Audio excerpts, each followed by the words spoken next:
اعوذ باللہ من الشیطان الرجیم بسم اللہ الرحمن الرحیم سورۃ التوبہ آیت نمبر 84 سے وَلَا تُصَلِّ عَلَىٰ أَحَدٍ مِّنْهُمْ اور نہ نماز پڑھیں آپ کسی ایک پر ان میں سے ماتا جو مر جائے ابداً کبھی بھی وَلَا تَقُمْ اور نہ کھڑے ہوں آپ عَلَىٰ قَبْرِهِ اس کی قبر پر اِنَّهُمْ كَفَرُوا بے شک انہوں نے کفر کیا ہے باللہ اللہ کے ساتھ وَرَسُولِهِ اور اس کے رسول کے ساتھ وَمَاتُوا اور مر گئے وہ وَهُمْ فَاسِقُونَ اس حال میں کہ وہ فاسق تھے۔ اس آیت میں بھی منافقین کے متعلق احکام دیے جا رہے ہیں۔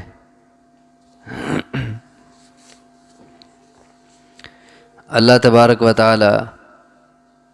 رسول اکرم صلی اللہ علیہ وسلم کو حکم دے رہے ہیں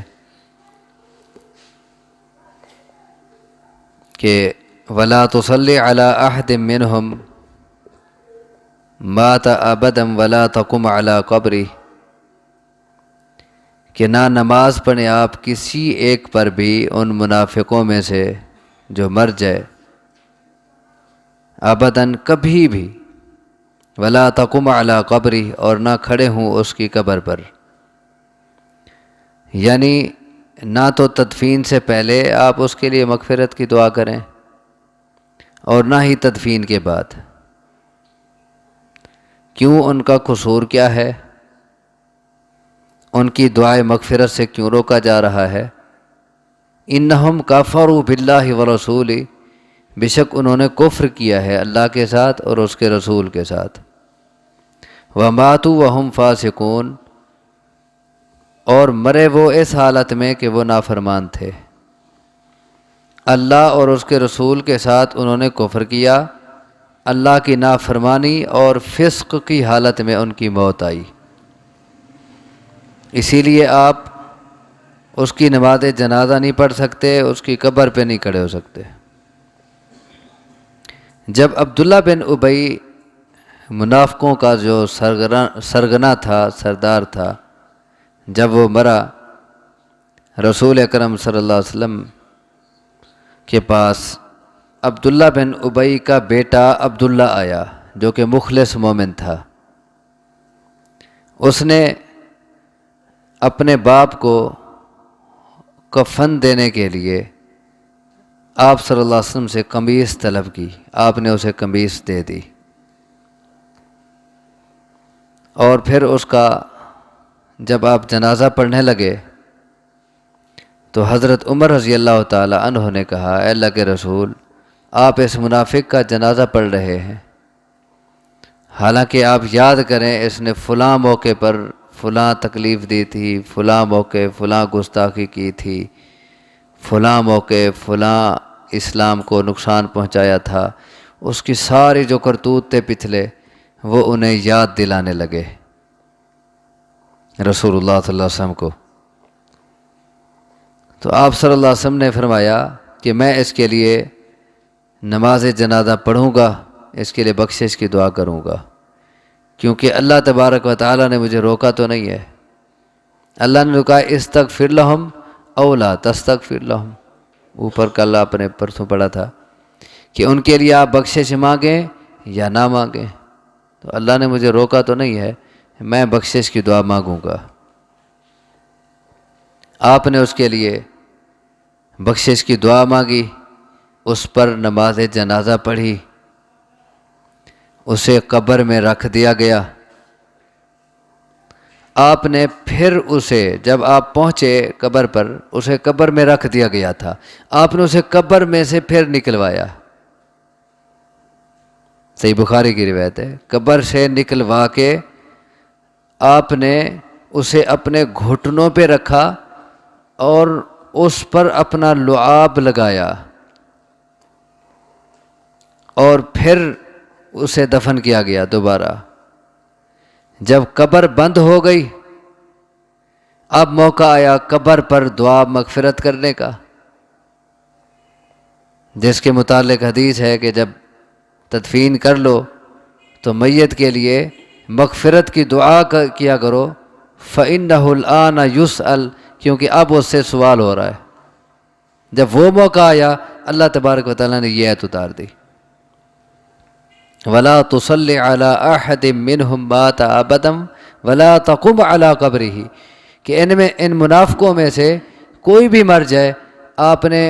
کبھی بھی اس کی نماز جنازہ نہیں پڑھنی اور نہ ہی اس کی قبر پہ کھڑے ہونا ہے۔ اس کی قبر پہ کھڑے ہو کے آپ نے مغفرت کی دعا نہیں کرنی،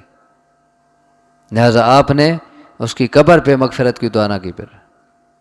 پہلے جنازہ پڑھا تھا لیکن اب رکاوٹ آ گئی، آپ نے قبر پہ دعا نہیں کی۔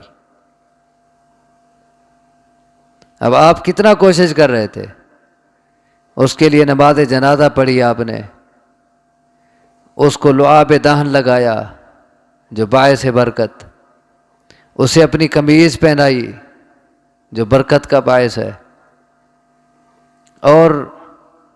حتی الامکان کوشش کی کسی طرح اس کی معافی ہو جائے۔ کلمہ تو پڑھتا تھا لیکن اللہ نے معاف نہیں کیا، الٹا روک دیا۔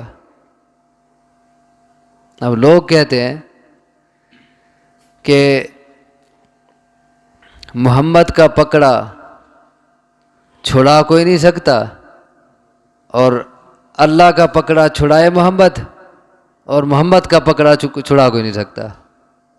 سنا ہوگا آپ نے۔ اب یہ اللہ کا پکڑا ہے، عبداللہ بن ابی منافق یہ اللہ کی گرفت میں ہے، اب محمد صلی اللہ علیہ وسلم اسے چھڑانے کی کوشش کر رہے ہیں۔ اللہ نے کہا میں نہیں چھوڑوں گا، جتنا کوشش کر لو، 70 بار دعا کرو نہیں معاف کروں گا۔ اب مولویوں نے غلط لائن پہ لگائے ہوئے، یہ حقائق دکھاتے نہیں۔ اب قرآن واضح طور پر کہہ رہا ہے یہ اللہ کا پکڑا ہے نا، اللہ نے اسے پکڑ رکھا ہے، محمد صلی اللہ علیہ وسلم چھڑانے کی کوشش کر رہے ہیں، اللہ کہتا ہے تم لاکھ کوشش کر لو میں نہیں چھوڑوں گا۔ تو یہ توحید کے خلاف ہے یہ بات کہنا، اور یہ قرآن کی تعلیمات کے خلاف ہے کہ اللہ کا پکڑا چھڑائے محمد، اور محمد کا پکڑا چھڑا کوئی نہیں سکتا۔ یہ قرآن کی تعلیمات کے خلاف ہے۔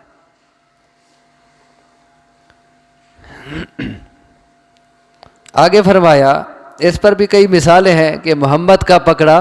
چھڑا کوئی نہیں سکتا، اس پر بھی کئی دلائل موجود ہیں کہ محمد کا پکڑا اللہ چھڑاتا ہے، لیکن اب ٹائم نہیں ہے، پھر کسی موقع انشاءاللہ۔ تو آگے فرمایا وَلَا تُعْجِبْكَ أَمْوَالُهُمْ وَأَوْلَادُهُمْ، اور نہ تعجب میں ڈالیں آپ کو ان کے مال اور ان کی اولاد، یعنی منافقوں کے پاس مال ہے، دولت ہے، انہیں اللہ نے اولادیں بھی دے رکھی ہیں، تو اس سے آپ تعجب میں نہ پڑیں، آپ حیرت میں نہ پڑ جائیں کہ یہ اتنا برے اور ان کے پاس اتنا مال اور اتنا جائیداد اور اولادیں اور دنیا کے سارے عیش و عشرت، بلکہ اللہ کا فلسفہ سمجھیں، انما یرید اللہ ان یعذبہم بہا فی الدنیا،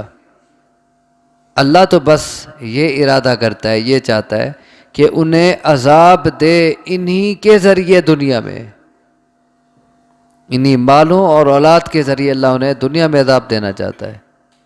یہ مال اور اولاد بعض اوقات فتنہ بن جاتے ہیں،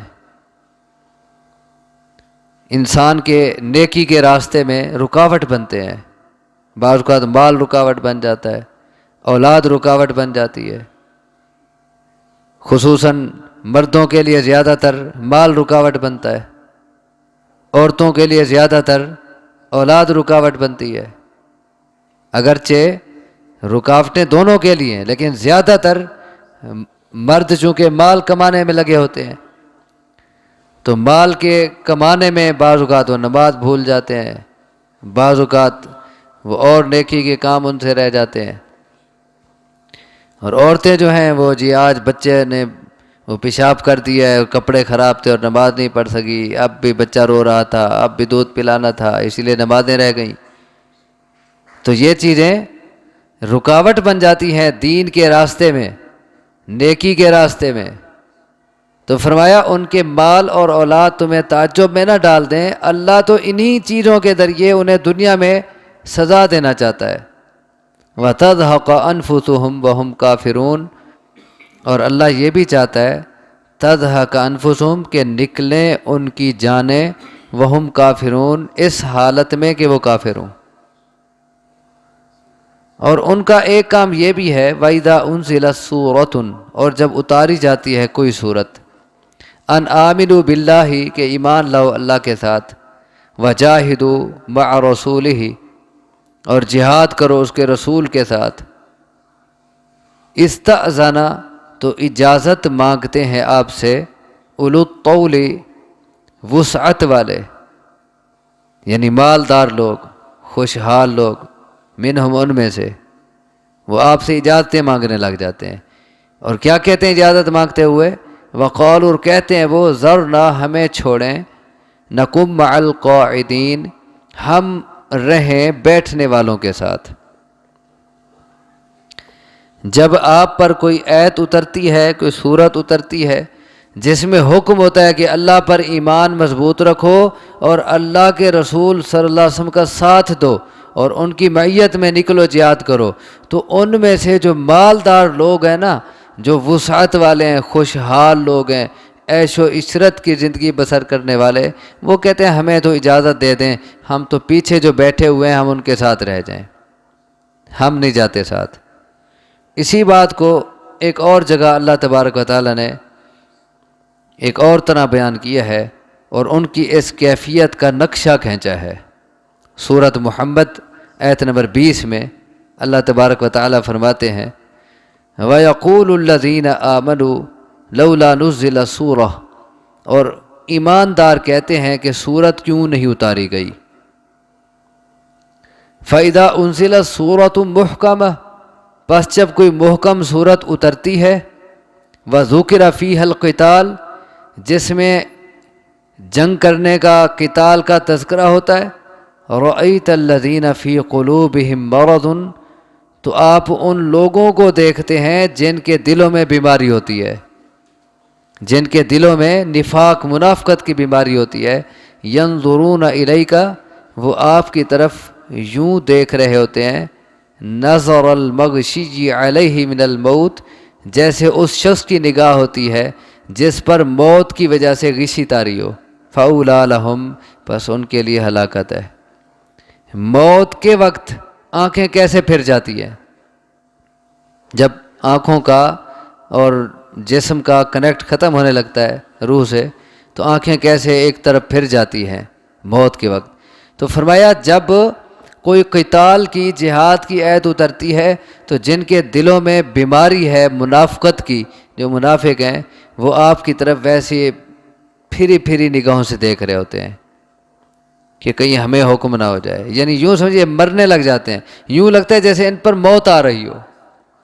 تو نقشہ کھینچا ہے یہاں، فرمایا کہ جب کوئی صورت اترتی ہے جس میں حکم ہوتا ہے کہ اللہ پہ ایمان لاؤ، اس کے رسول کی معیت میں جہاد کرو، تو جو وسعت والے ہیں وہ اجازت مانگنے لگ جاتے ہیں، کہتے ہیں ہمیں چھوڑو، ہم تو پیچھے رہ جائیں۔ اب دیکھیں خصوصاً وسعت والے جو لوگ ہیں نا، جو عیش و عشرت کی زندگی بسر کرنے والے ہیں، وہ یہ کام تو خصوصاً نہیں کرنا چاہتے۔ دیکھیں دنیا کا جو مال ہے نا، دنیا کا سرمایہ، یہ اکثر اوقات انسان کو غافل بنا دیتا ہے۔ جتنا زیادہ مال کی وسعت ہوتی جائے گی، انسان کے لیے آرام دہ زندگی ہوگی، عیش و عشرت کی زندگی، فراوانی کی زندگی، تو ایسے آدمی کے لیے پھر دین کے راستے میں نکلنا، دین کی خاطر مشکلات برداشت کرنا، یہ مشکل ہو جاتا ہے۔ زیادہ تر جو عیش و عشرت کی زندگی بسر نہیں کرتے، وہ ہر طرح کی قربانیاں دینے کے لیے تیار ہوتے ہیں۔ لیکن اب دیکھیں یہ تبوک کا سفر کتنا کٹھن سفر تھا، کتنا مشکل سفر تھا۔ اب جس کے دل میں ایمان ہے مضبوط، وہ تو چاہے جیسا اس نے نکلنا ہے۔ اب جو ہے منافق یا جو ہے کمزور ایمان والا، اور خصوصاً دنیاوی زندگی میں اسے آسائش حاصل ہے، وہ پریم کی زندگی بسر کر رہا ہے، عیش و عشرت کی، اب وہ ان تمام آراموں کو اور عیش و عشرت کو چھوڑ کے کیسے نکلے؟ اس کے لیے تو پہاڑ ہے، مشکل ہے۔ اب دیکھیں ہمارے ہاں کئی لوگ جو سرمایہ دار ہیں، سب کی بات نہیں کر رہا، کئی لوگ ایسے ہوتے ہیں، اب ان کے لیے عیش و عشرت کی چونکہ ان کی زندگی ہوتی ہے، دنیاوی سارے تعیشات اور سہولیات انہیں مہیا ہوتے ہیں، اب گرمی کے موسم میں تو ظہر کو عصر کو ان کے لیے نکلنا دھوپ میں وہ بڑا مشکل ہوتا ہے، اب وہ اے سی روم میں پڑے ہیں۔ اب سردی کے موسم میں سخت سردی کے وقت صبح ان کے لیے نکلنا بڑا مشکل ہے۔ تو بعض اوقات مال جو ہے یہ انسان کے لیے تباہی کا ذریعہ بن جاتا ہے، مال کی کثرت اللہ سے غافل کرنے کا سبب بن جاتی ہے۔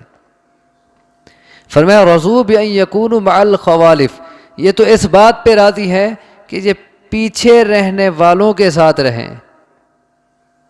رضو راضی ہیں وہ، خوش ہیں وہ،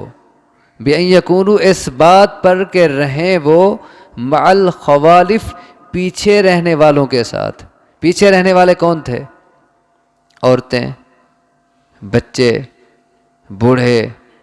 بیمار، معذور، جو جنگ تبوک پہ نہیں جا سکے، اور یہ صحت مند ہیں، ان کے پاس سب کچھ ہے، توانائی ہے، لیکن اس کے باوجود یہ اس بات پہ خوش ہیں کہ جیسے وہ معذور پڑے ہیں پیچھے، یا کمزور ہیں، یا عورتیں نہیں جا سکتے، یہ بھی ان کے ساتھ رہیں، یہ اس بات پہ خوش ہیں۔ وَطُبِعَ عَلَىٰ قُلُوبِهِمْ، ان کے دلوں پر مہر لگا دی گئی ہے، فَهُمْ لَا يَفْقَهُونَ، پس اب یہ سمجھتے نہیں۔ اب حقیقی خیر اور برکت، حقیقی فائدہ ان کی آنکھوں سے اوجھل ہے، اب ان کے دل یہ سوچتے نہیں، اللہ نے مہر لگا دی ہے۔ اب یہ عارضی آسائش میں پڑے ہیں، عارضی عیش و عشرت سے نکلنا ان کو دل نہیں کرتا، اور اب انہیں یہ سمجھ ہی نہیں آتی کہ یہ تو ساری آسائش اور یہ عیش و عشرت اور یہ دنیا کی آسانیاں سہولیات یہ تو عارضی ہیں، اصل آسائشیں اور